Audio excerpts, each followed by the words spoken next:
강력한 주포가 필요하다고 생각했고 때마침 막 실전 배치가 시작된 17파운드 대전차포를 빨리 전차에 실어 실전 배치해야 한다고 믿었습니다. 영국의 실전 기업부대들은 곧 다가올 유럽 침공에서 독일의 맹수 전차들에 그나마 대항할 수 있는 주포를 가진 파이어플라이를 빨리 달라고 아우성칩니다. 이제 1945년 초반에 이르면 영국군 기업부대는요, 기존의 75mm 주포 탑재 셔먼과 파이어플라이를 50대 50 비율로 장비할 수 있게 됩니다. 하지만 이보다 더 숫자가 늘어나기 전에 전쟁의 양상이 변해버립니다.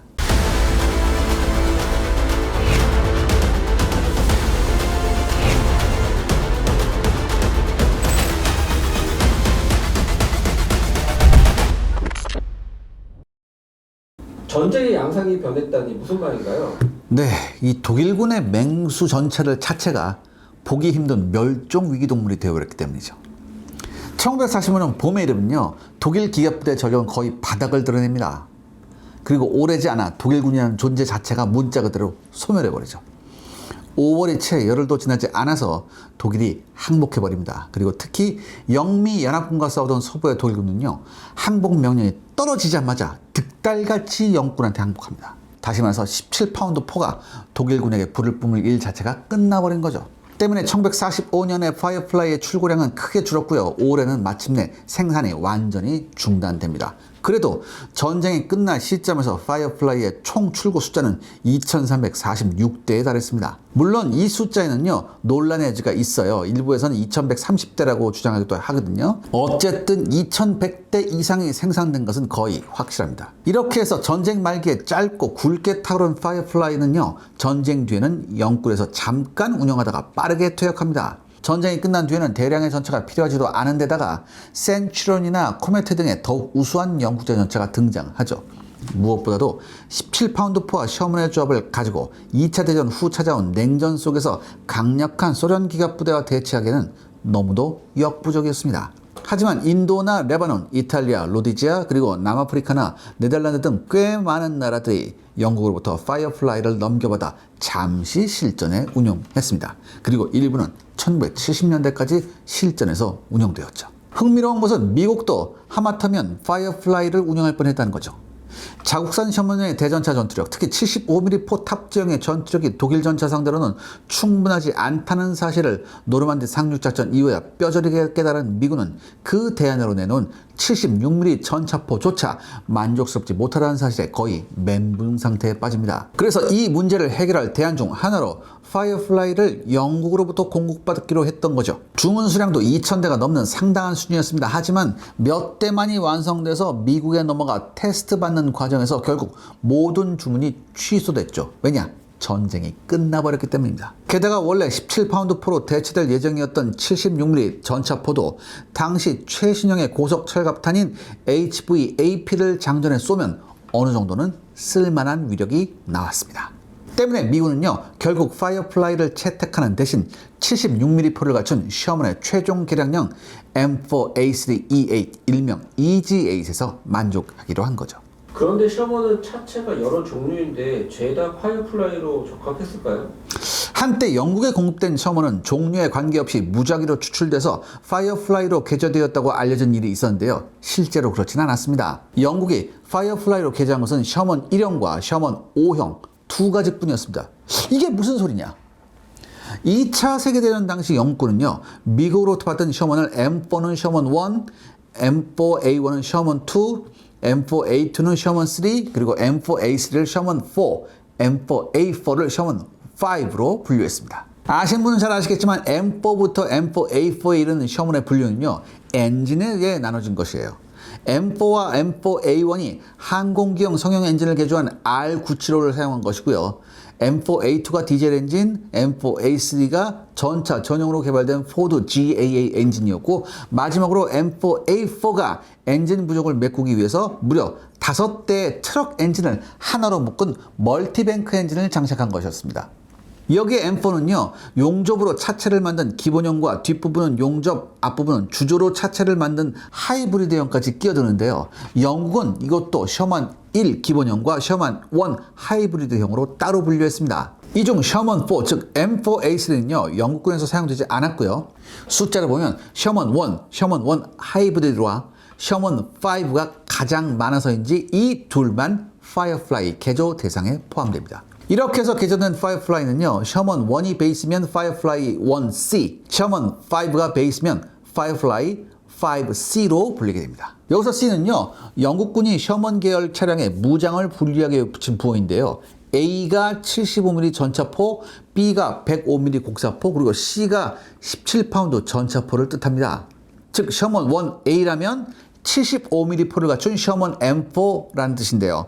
이해할 수 없는 것은 이미 파이어플라이란 이름이 17파운드 포를 달았다는 뜻인데 왜 굳이 또 C를 붙이냐 하는 거죠. 한마디로 관료들이, 여러분 영국도 관료주의 아시잖아요. 그러니까 관료들이 분류하느라 이렇게 굳이 붙여버린 거예요.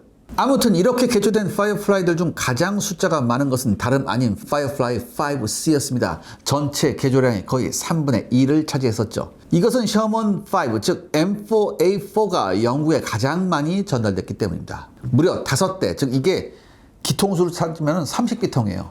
즉 이게 아까 말씀드렸잖아요. 이게 엔진 5개를 이렇게 합쳐서 한 거라고. 그렇기 때문에 이거 정비한 일이 보통은 아니었지만 의외로 야전에서의 평가는 나쁘지 않았습니다. 다만 셔먼 1, 그 하이브리드 포함해서 이 셔먼 1과 5만 개조됐다는 것은요, 정식으로 개조될 때의 이야기입니다. 일단 차체가 파손돼서 파이어플라이의 포탄만 남은 상황에서는 이것을 다른 종류의 셔먼에 장착하는 경우도 적지 않았던 듯합니다. 주로 공급 수량이 많았던 M4A2에 이런 개량이 많이 가해졌죠. 사실 엔진의 종류는 다르지만 포탑의 링 사이즈는 다 똑같거든요. 그러니까 바꿔 끼는 것은 일도 아니었습니다. 게다가 캐나다에서는요, 그리즐리, 이 그리즐리가 뭐냐면 캐나다 생산 M4A1이에요. 이 그리즐리도 소수를 파이어플라이로 개조했는데요. 비록 실전에 쓰이지 않은 훈련용이었지만 이것이 나오는 바람에 한때 연영방에 제공된 모든 종류의 셔먼이 다 파이어플라이 개조에 사용되었다고 잘못 알려지기도 했었죠. 때문에 파이어플라이 분류에서도 적잖은 혼선이 생겼지만 적어도 가장 많은 숫자가 파이어플라이의 5C 버전, 즉 M4A4 베이스인 것은 틀림이 없습니다. 파이어플라이의 실전 기록도 알아봐야 될 것 같아요. 사실 파이어플라이는요, 주포인 17파운드 포의 한계 때문에 대전차 능력이 기대하는 것에 비해서는 비교적 실망스러운 편이었어요. 사실 관통력으로만 보면 17파운드 포는 매우 강력한 위력을 발휘할 것이 사실이었지만 사거리가 길어질수록 명중률이 급격히 떨어지는 단점이 있었습니다. 그 중에서도 APDS탄, 이 APDS탄이 뭐냐면은 이게 분리철갑탄이에요. 이 APDS탄은요, 관통력으로만 보면 1830m에서도 무려 153mm의 장갑을 관통하는 위력을 발휘했지만 명중률은요, 914m에서 겨우 14.9%였습니다. 때문에 실제로는 관통력은 914m에서 111mm로 APDS에 비해 떨어지지만 명중률은 45.3%로 훨씬 높은 APC탄, 이건 뭐냐면 피모철갑탄이에요. 이 APC탄이 더 많이 사용되었죠. 참고로 APDS 분리철갑탄은요, 관통자 주위에 이탈피가 감싸진 철갑탄입니다. 그러니까 한마디로 요즘 쓰이는 APF SDS탄의 아버지예요. 그리고 APC탄은요, 텅스텐과 같이 강한 경도를 가진 탄두에 구리 등 연성, 전성이 뛰어난 금속으로 만들어진 캡을 씌워서 착탄 시 일단 연질의 피모 부분이 뭉개진 뒤에 관통자가 장갑에 접촉하는 탄이에요. 근데 왜 이렇게 만들었을까? 그 이유는 다음에 보시는 이 그림 때문이죠. 그러니까 여러분, 그림에 보시면 알겠지만 원래 공기력 격도적으로는 뾰족한 포탄이 훨씬 유리하잖아요. 그런데 두꺼운 장갑판에 뾰족한 포탄을 딱 쏘면 얘가 그 뾰족한 게 뚫고 들어간 게 아니라 이렇게 탁 튕겨져 나가요. 그렇기 때문에 두꺼운 장갑판의 가장 효과적인 탄두의 형태는 약간 뭉툭한 거예요. 근데 어떻게 돼요? 뭉툭한 거는 가면서 공기 저항이 굉장히 심하잖아요. 그러니까 어떻게 해요? 뭉툭한 포탄 앞에다가 얇은 구리로 이렇게 캡을 뾰족하게 씌워주는 거죠. 그럼 공기 저항은 뚫고 가다가 적 장갑판에 딱 부딪히면서 캡은 뭉그러지고 나머지 포탄 탄두가 뚫고 들어간다. 그런 의미입니다. 아무튼 이 정도만 해도 연합군으로서는 감사해야 할 수준이었습니다. 사실 파이어플라이가 판터나 틱과 같은 독일 맹수들을 상대하기 위해서 만들어졌다고 하지만 다른 독일군의 전차나 돌격표 역시 셔먼 기본형에는 거의 사신이었기 때문이죠. 당초 독일군에서 판터나 티거 등이 차지하는 비중은 1944년에 노르망디 지역에서도 전체의 30% 정도로 그리 높지 못한 편이었습니다. 나머지 70%의 대다수를 차지하는 4호 전차나 3호 돌격포조차 공격력 면에서는 셔먼의 75mm 포탑주행에 비해 우위를 차지하고 있었죠. 이런 상황에서 그나마 대부분의 독일 전차에게 일단 맞추기라도 하면 상당한 효과를 기대할 수 있는 17파운드4와 이것을 탑재하고 셔먼들과 함께 행동할 수 있는 파이어플라이의 등장은 구세주와도 같았습니다. 특히 파이어플라이가 노르만디 상륙작전에서 아슬아슬하게 타이밍을 맞춰 등장한 것은요, 영연방군에게는 그야말로 천우신조였습니다. 영국군이 작전을 진행하면서 그 진행 방향 때문에 하필이면 노르만디 지역에서 배치된 독일군 기갑 전력의 거의 70%를 영연방군이 떠맡아야 했기 때문이죠. 특히 무장 SS의 정예 기갑 전력은요, 절반가량을 상대했는데요. 이런 상황에서 영국군 지휘관들이 파이어플라이를 그야말로 신주단지 모시듯 하는 것도 이해할 수 있습니다. 영국군은 노르만디 전역에서 실제로 파이어플라이의 손실을 줄이기 위해 철저한 노력을 기울였는데요. 일단 파이어플라이는요, 이곳에서 소대당 한 대꼴로 편제된 만큼 이것 한 대만 파괴당하면 나머지 세대는 빈약한 75mm 포만으로 압도적인 독일 전차들과 교전해야 했죠. 게다가 독일군 역시 가능하다면 파이어플라이를 가장 먼저 격파하려고 애썼습니다. 파이어플라이가 가장 위협적이라는 사실은 독일군도 금방 깨달았었죠. 이처럼 독일군에게 최우선 표적이 되었음에도 불구하고 파이어플라이의 손실률은 의외로 높지 않았습니다. 시청자 여러분들의 구독과 좋아요는 영상 제작에 정말 큰 도움이 됩니다. 여러분들 부탁드리겠습니다. 구독과 좋아요. 일단 영군 전차부대는요, 파이어플라이를 배치하기 전에 현장 정찰을 미리 실시했고요. 파이어플라이를 가급적 차체를 엄폐물에 숨길 수 있는 위치에 배치한 뒤 전투가 시작되면 다른 동료 전차들을 뒤에서 엄호하고 있다가 이 동료들을 상대하려 모습을 드러낸 독일 전차를 공격하는 이런 전법을 사용했습니다. 그리고 일단 동료 전차들이 한 지점을 확보하면 파이어플라이는 그제서야 그것으로 이동을 했죠. 또 이동 시에도 최대한 파이어플라이는 손실 가능성이 낮은 위치에 배치가 되었습니다.